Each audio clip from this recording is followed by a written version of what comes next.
Kita kan sering banget ya dengar soal kunci sukses pemimpin gitu. Tapi pernah nggak sih Anda kepikiran kalau salah satu fondasi paling penting itu justru pemahaman mendalam tentang ya siapa diri mereka sebenarnya? Maksudnya gimana tuh? Ya gimana pengalaman hidup, nilai-nilai yang mereka pegang, itu semua membentuk mereka jadi kayak sekarang. Nah, hari ini kita mau coba kulik sumber-sumber yang bahas ini belajar dari cerita pemimpin-pemimpin hebat. Iya ya. Kebetulan sumber kita kali ini banyak dari Harvard Business Review. Kita bakal ngomongin soal kepemimpinan otentik, terus resilience atau ketahanan, sama kecerdasan emosional. Oke. Fokusnya memang ke sana sih, gimana para pemimpin ini benar-benar belajar dari kisah hidup mereka.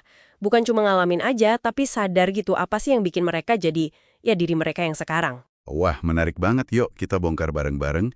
Gimana sih perjalanan hidup, nilai yang dipegang erat, bahkan mungkin cara mereka hadapi kesulitan. Iya, pukulan telak kadang ya. Nah, itu justru jadi semacam bahan bakar buat kepemimpinan yang efektif, yang autentik. Kita coba cari intisarinya buat Anda. Oke, jadi katanya nih, perjalanan jadi pemimpin autentik itu startnya dari berani ngelihat cerita hidup kita sendiri. Baik yang enak maupun yang nggak enak. Contohnya ada Daniel Vezela, dulu CEO Novartis. Masa kecilnya itu, wah gak gampang loh. Sakit parah, kehilangan orang terdekat. Betul, saya baca juga kisahnya. Cukup berat ya. Iya kan. Tapi, dia nggak malah ngerasa jadi korban gitu. Justru pengalaman dirawat dokter yang peduli banget, itu malah membentuk tekad dia jadi pribadi yang penuh kasih. Nah, ini poin penting banget menurut saya. Vasela itu secara sadar, ya, dia membingkai ulang masa lalunya. Mengubah sesuatu yang bisa jadi trauma, malah jadi sumber kekuatan dan empati. Jadi kayak diolah gitu ya pengalamannya. Betul. Ini nunjukin kalau memahami apa yang membentuk diri kita itu proses aktif, bukan pasif nerima nasib aja. Dan ini juga nyambung ke soal jujur sama diri sendiri, termasuk sadar sama blind spot kita. Oh, blind spot. Gimana tuh contohnya? Ada cerita David Potrock dari Charles Schwab.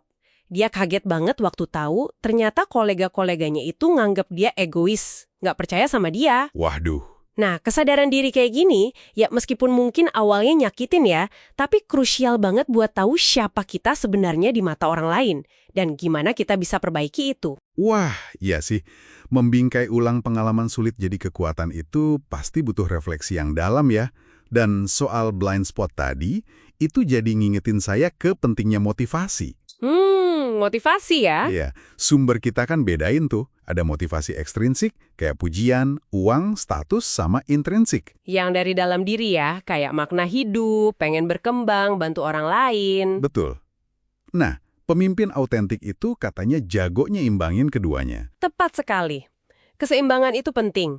Tapi yang mungkin lebih dasar lagi itu keselarasan sama nilai inti kita. Nilai inti. Iya. Contoh klasik banget nih. John Huntsman Sr., pendiri Huntsman Corporation. Dulu, waktu dia masih muda, kerja di Gedung Putih era Nixon, atasannya, si Haldeman itu, nyuruh dia buat ngejebak seorang politisi. Wah, perintah dari atasan langsung ya? Iya, dan atasannya ini powerful banget. Tapi Huntsman nolak keras. Kenapa? Karena itu nabrak prinsip moral dia. Padahal ya, karirnya bisa hancur saat itu juga. Gila, itu baru namanya integritas diuji ya. Berani bilang enggak ke atasan sekuat itu demi nilai yang dia yakini.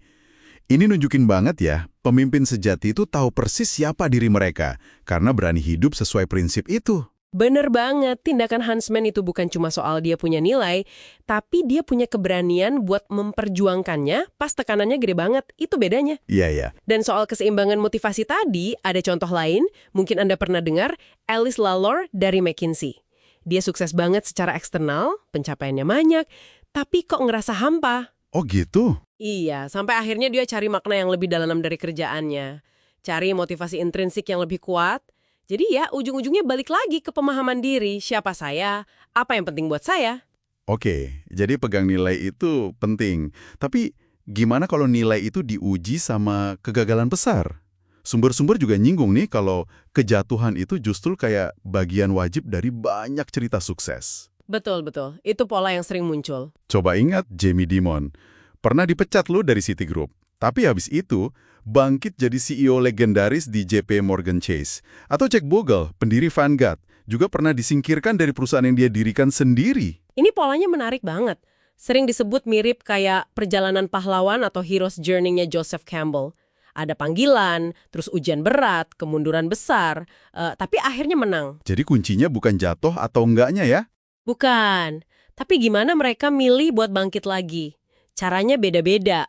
Ada yang kayak Dimon, mundur dulu sebentar, nyusun strategi baru. Ambil napas dulu ya. Ya, tapi ada juga yang kayak Bernie Marcus. Abis dipecat, malah langsung bertarung lagi di arena lain. Dia diriin Home Depot. Langsung gas lagi ya. Jadi, apa sih rahasianya mereka bisa bangkit sekuat itu? Ada pola tertentu nggak? Nah, sumber kita nunjuk ketiga ciri khas orang yang tangguh nih. Pertama, mereka punya penerimaan terhadap realitas yang brutal tapi jujur, nggak denial. Oke, hadapi kenyataan. Kedua, keyakinan kuat kalau hidup ini ada maknanya. Nah, ini sering banget ditopang sama nilai-nilai inti tadi. Jadi nilai itu jadi pegangan ya pas lagi susah? Betul. Dan ketiga, ini yang menarik, kemampuan luar biasa buat berimprovisasi. Ada istilah kerennya bricolage. Bricolage? Apa tuh? Itu artinya kemampuan buat pakai sumber daya apa aja yang ada di tangan secara kreatif buat ngatasin tantangan. Nggak harus nunggu sempurna, pokoknya mereka tahu banget apa yang bikin mereka itu tangguh. Sumber kekuatan mereka dari mana. Oke, jadi kemampuan memahami cerita hidup, nilai, motivasi, terus cara bangkit dari jatuh. Kayaknya semua ini ujungnya balik ke kesadaran diri ya. Gimana peran mindfulness atau kesadaran penuh dalam semua ini? Perannya signifikan banget. Mindfulness itu kan intinya bantu kita buat tetap hadir di momen sekarang. Nggak gampang keseret sama pikiran negatif atau emosi yang nggak enak. Kayak marah atau rasa bersalah gitu ya? Iya, betul. Ini nyambung ke konsep emotional agility. Kemampuan buat ngelola pikiran dan perasaan sulit secara fleksibel dan produktif. Bukan malah dihindari atau ditekan. Oh, jadi diterima tapi dikelola ya? Tepat. Dan praktik mindfulness ini udah terbukti loh secara ilmiah, bisa bantu ubah otak kita. Bikin kita lebih tahan banting, lebih jernih mikirnya. Jadi, ini bukan sekedar tren sesaat, tapi beneran fondasi buat tahu siapa diri Anda dan gimana Anda merespons dunia secara sadar. Jadi, kalau kita coba tarik benang merahnya nih ya, memahami kisah hidup kita secara mendalam, terus berpegang teguh sama nilai inti, menyimbangkan motivasi intrinsik-ekstrinsik, dan membangun ketahanan dari setiap tantangan. Nah, itu semua elemen kunci yang membentuk pemimpin yang autentik dan sukses.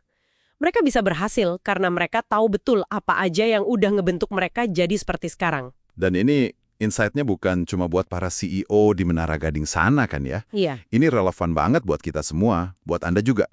Coba deh, luangkan waktu sebentar buat ngerenungin perjalanan Anda sendiri. Iya, refleksi itu penting. Pengalaman formatif apa sih? Atau nilai inti mana yang paling ngebentuk diri Anda sampai sekarang? Mengenalinya aja udah langkah pertama yang bagus banget buat bangun kepemimpinan autentik versi Anda sendiri. Nah, sebagai penutup nih, mungkin ada satu pertanyaan reflektif yang bisa Anda bawa pulang. Coba pikirkan, kalau Anda lihat lagi jejak langkah Anda sejauh ini, momen krusial apa atau nilai fundamental mana yang paling berkontribusi membentuk Anda sebagai pribadi dan sebagai pemimpin, atau mungkin calon pemimpin saat ini?